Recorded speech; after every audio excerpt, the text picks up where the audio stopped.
Perfecto. All right, greetings everyone from, well, where are we?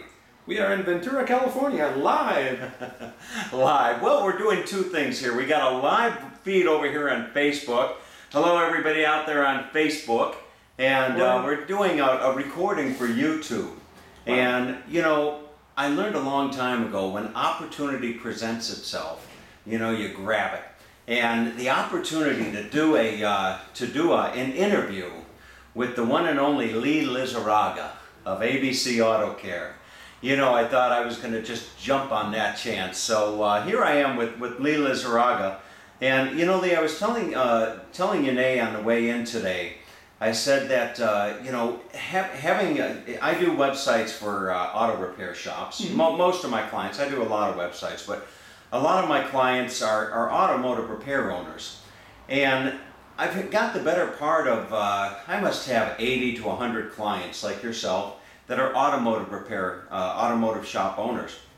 And one of the interesting observations that I've had over the years is that, you know, a lot of times somebody will be a really good mechanic and they think, I'm going to open up my own shop. And they go in to open up their own shop, and they may be the best mechanic in the world, but not necessarily have the business skills necessary to run an effective shop. Yep. And you are, you know, oftentimes when I send out emails to my clients, I say, look what Lee's doing. Check out what Lee's doing. Do you want to know what Lee did? And I thought it would be just a really, really good opportunity to just let people actually meet Lee Lizarraga that they're always hearing in the email. So talking about meeting Lee Lizarraga, you are originally from Mazatlan, Mexico, right? Yes, I am. And we won't go into the whole story that you shared with me over dinner the other night, but how did you go from, in a nutshell, the size of a pistachio? Okay. In a nutshell, the size of a pistachio. You like pistachios? I do, I love them. Okay.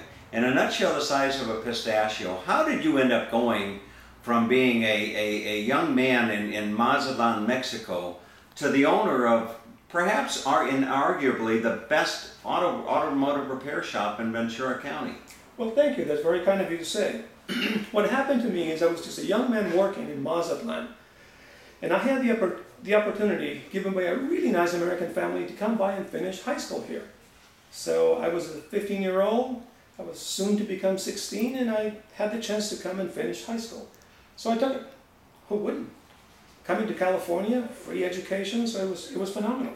So I came by, finished high school right here, and I just fell in love with the place, the city, the town, the state, the country, everything about it.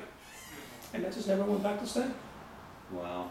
And how did you get into automotive repair? I mean, you're not a mechanic yourself, are you?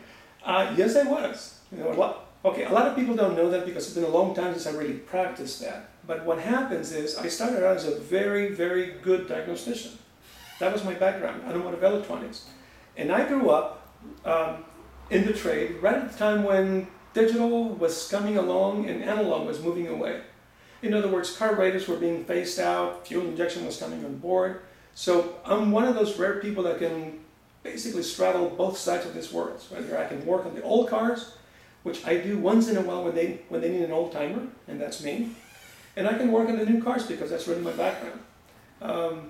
Having said that, I went through, you know, just working at dealerships for a long time after I got done with school. And I just really didn't have the money to continue with higher education. I wanted to be an engineer at one time. And I liked the field of nuclear engineering. You know, back then, we're talking about the 1970s. So that was hot, that was upcoming, that was new. So that's really what I wanted to do. But having come up short on money to do that, I decided to go into automotive. It was just exciting, it was challenging, it was fun, and it was right along the lines of what an aspiring engineer wanted to do. And I took basically like a duck to water. Mm-hmm. It was easy for me. I learned quickly, and so I started moving through the ranks very quickly. I got my first job. Truth is, not because I was any good, I was incredibly green, but because I had a smoke license. One of the things, after finishing that trade school, you know, to become an automotive technician, you ended up with a smoke license when you finished. And I had it. Well, there was a dealership looking for a mechanic that could do used car work and had a smoke license. And they couldn't find both in one person. So they found one person who had the smoke license, which was me, and they found a really well-trained guy who can do just about everything but didn't have the smoke license. Well, they put the two of us together, and I learned a lot from that guy, a huge amount. Back then it was called Vels Bernelli Jones Ford back in 1979, I think, that when I started working for them. And I learned so much from him that little by little I grew more confident that I could stand on my own. And about 3 years down the line, I didn't need that backing anymore. I went on my own, became my own technician, and started to flourish. Yeah. Now, did you start ABC Auto Care? Did you start this business? From day one? You're the original owner. I'm the original owner from day one. And did you call it ABC Auto Care because you wanted to be listed first in the phone book? Absolutely. Those were different times. You have to know that. Today it doesn't really matter. Okay. No. Placement today happens differently. It's called organic. It's called SEO, which is search engine optimization and things like that, which you do for me. But back then, if you were on page 1 or page 2 on the yellow book, chances were pretty good that you were going to be called a lot. You still advertise in the yellow pages? I don't think they exist anymore. You don't, huh? No. It's been a while. Okay. It's been a long time. So your shop here, how long have you been here? We moved here in 1995 when we bought this building, and we've been here ever since. 1995. So if you do the math, that's what, 23 going on 24 years? Going on 24, yeah. Fantastic. And how large is the shop? How many bays? This shop is 8,300 square feet of shop, where we get beautiful ocean breezes because we're, as the crow flies, less than a mile away from the ocean. And we have 12 hoists inside. Then we have the alignment machine also inside. We have a 15,000-pound hoist, which is on the outside. And we're going through a whole bunch of remodeling right now to try to increase our internal space to be able to grow a little bit more. How many employees? It is 11 altogether. 11, and how long has the longest employee that's here been with you? I think 16 years. 16 years? And then Raphael, my diagnostician, has been with me for 15 as well. Wow. Yeah. And you know, one of the things that you said to me the other day that really stood out was, I know Lee does a lot of volume here at his shop. He does quite a bit of volume, and you said something to me the other day that just kind of stood out. And I've been traveling around for the last 2 months calling on different shop owners, and you go into these shops and it's just crazy in there. You know, the phone's ringing, people are running around looking for parts, doing all this kind of stuff. And I was sitting in Lee's lobby the other morning, and sitting there, and it was quiet. It was quiet, and I'm thinking to myself, wait a minute, this doesn't jive. There's something going on. I said, Lee, as busy as the shop as this is, it's quiet in here. And what did you tell me? It's real easy. The shops that are running around, like chickens with their head cut off, okay? Cars going every which way, moving cars, doing this, doing that. When they're really, really that busy, they're too busy to be profitable. Too busy to be profitable. They're not really doing good business, okay? There has to be the right cadence about how many cars to take, how many cars to, when to release the cars and everything. And when you have too many cars coming in at the same time, you're just basically trying to get the cars out without really paying good attention to what needs to be done, good courtesy inspections in the vehicle, checking all the fluids, doing all the services that are needed for a client to continue coming back to you. Wow. Hey Lee, right now, maybe not right now, but at some point in time, there's going to be a guy out there watching this video perhaps, who is a mechanic, grease on the hands, everything like that, and he's thinking to himself, I want to be just like Lee Lizarraga. Okay? Give that guy some advice, okay, as to what he needs to do to be just like you. Well, continue going to school. Okay, understand that the office in a repair shop and the repair shop side of things is two different animals altogether. It's a completely different skill set. Okay, the things that you need to be a good technician aren't the things necessarily that you need to be a good businessman. Okay, part of my success, it isn't so much that I was just a fabulous technician. I thought that I was pretty good, but I think my success comes more from the fact that I really like people. Okay, there isn't anyone that I never met at one time that I didn't think that I would like him right away. I like just about everyone. And so I make them feel that way. I make them feel that they're a friend, that they're a relationship, that we want to work with them, that they can trust us. And when you do those things, people see a value in that. Not on the money side of things, but on the relationship. Okay, people do business with friends. Wonderful, wonderful. Hey, can you take a little bit of time and show us your shop? Absolutely, I'd be glad to do that. All right, let's go check out his shop, okay? Let's walk around. So let's go walk around. Where are we going to start? Well, follow me. All right, sounds good. Now you're going through a remodeling, right? Yep. You're going through a remodeling, and how many square foot do you have here? We have 8,300 square feet of space. 8,300 square feet. In fact, let me take you to some place where you can take a good shot of the building. Sure, so let's do that. See how big it is. Uh-huh. And there are a lot of things, there are a lot of projects that we're going through right now. Let me give you an example, okay? We are probably a week away from being able to move from our office to our new office right now. Let me show you the outside of our office. Okay. So you can see it. And then I'm going to show you where we're moving from so you can see the reasons why we're heading in that direction, okay? Now this weather here is just ideal, isn't it? This is our typical weather. As a matter of fact, it's expected to be 80 degrees today. Uh-huh. And 80 degrees for us, it's really stinking hot. It is, okay? huh? We're all complaining around here. Oh, the shirt's just sticking to me now as we speak. Inside, the techs are turning the fans on and they're starting to whine and complain. Uh-huh. So come on by. So let me show you. All right. Okay.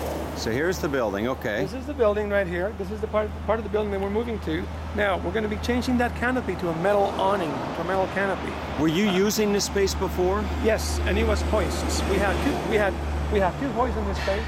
Lee, I'm going to step back and give them a bigger shot of the... Okay, we got this door to give it some definition as to the change that this is not shop space, this is office space. So here is the shop here, you can see, and their office is just up there. You could probably see the office right up there, but they're moving the office over here. I'll tell you about a move. I never really knew how many small little tiny details that take so much time are involved in a move, okay? Just to give you an example, see the office sign over there? Yeah. Well, we can't really move here until we move that sign here, and the reason being, people will continue to go to the office. to that office.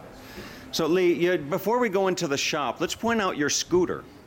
You know? Now Lee doesn't like to call... Some people call it a motorcycle. Some people call this a motorcycle. They tease Lee around here. I guess some of his employees have Harleys, and Lee has his scooter. And maybe you could give Yanae a ride on your scooter at some point in time. I'll be glad to do that. All right, sounds good. So now, let me give you a little background, okay? Uh-huh. The shop owns 10 cars that we use as loaners.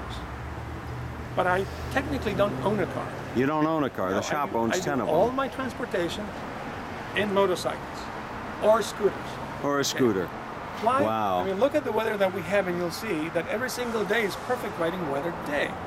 So I have 2 of these units. This one which I use mostly when I'm going on the freeway, and then another one that I use for city shopping and city moving and city things like that. Oh, fantastic. Well, let's see your. Let's go inside the shop here. Sorry about the noise. It is an auto repair shop after all. That's okay. Okay.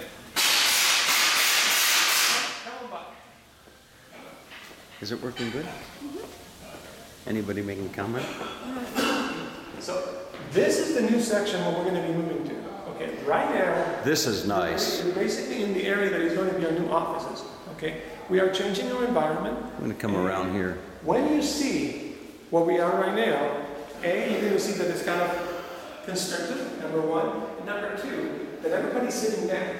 Okay, we're changing the model a little bit, and we're not going to be standing up. So in the mornings, when a client comes in, these things are going to be, they go up. So you got these at Costco. Okay. So you were saying that people have a tendency, when you have a desk and chairs, they have a tendency to come and sit and talk. Exactly. And that builds a relationship that's nice. But when you do it for an hour at a time, it changes things, okay? It becomes a little bit different, and it doesn't encroach upon the business. So what we're doing now, in the morning, these things are going to be at this level, and this is how we're going to conduct business. We're going to be talking to the client, you, and you're going to come across this desk right here, and we're going to handle whatever needs to be done for you. Now, once you do that, okay, you'll be free to go into this section right here, which will be much nicely populated, with other stuff, where you can sit down, kick back, and take it easy, but it will be away from here. Okay, so at the end of the day, when we're inputting information, we're finishing up invoices and everything, all we do is just bring these things down back again, and now we can sit down. Now you pick these up at Costco, right? Well, okay, quick story on this right here. I had already bought 4 units from another company that I really liked a lot, and it was nice. And I'm walking through Costco one day with the other units right here, but still in the boxes. And when I saw this thing, I thought it was perfect. And the color scheme fits better. And they have 5 reviews as well. The price wasn't really the key factor, but it was the fact that I like them, they're nice, the color is right for what we need them, and they're just absolutely perfect. Fantastic. Plus also Costco uses it to your warranty. And you're going to decorate with some art. We're going to populate all the walls with art. And you're going to have a TV over here? We're going to have probably an 85-inch screen television set right here. Fantastic. And we're going to have paintings and artwork from various artists from town. We're actually thinking about promoting some of the artists by letting them put 2 of their paintings with a price underneath. So that if somebody sees them and likes them, they can actually buy them. Now, why don't you put like a golf driving range simulator thing in here, Lee? Huh? You could have a nice. Lee is a golfer, So, and he says he's a good golfer also. Come on, let me show you right here now. Mind you, sorry about this thing, but we are finishing things here. Okay, so this is going to be my office. This is going to be your office. Now, mind you, the echo is going to be, because it's not populated yet. The echo is pretty bad. But the reason why we chose to go with no windows, we couldn't put a window on this side because that's facing the restroom. Across the hallway. And right here, I wanted to preserve the other side of the wall. I didn't want a window. I wanted to preserve the other side of the wall so we could put a TV and other things. So can you have a window on that far wall, or is no? No, that's the street. That's the street. That's the street. And we could have a window, but in order for me to get a permit from the city to do something like that, I would have to require an engineer, an architect, and the permit right now to do something like that could probably take anywhere from 3 to 4 years. Back in December, we had a raging fire that went through the city of Ventura that burned about 950 homes. So the city is kind of behind getting brand new permits if it's new construction.